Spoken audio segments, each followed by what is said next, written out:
Você tá mandando um beijo pra quem? É? Ah, Prosátia vai receber seu beijo. E cadê Prosátia?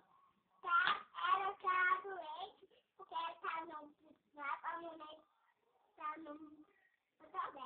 Aí ela foi no hospital dela, aí ela foi lá, e ela foi pegar dela, e depois ela dar pra mim. Ah, então manda um beijinho pra Prosátia.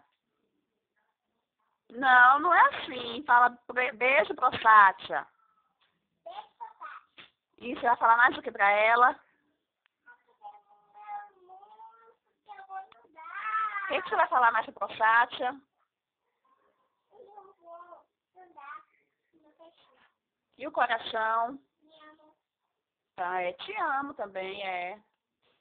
Beijo, beijo, fala. Beijo. Dá tchau, Prosátia.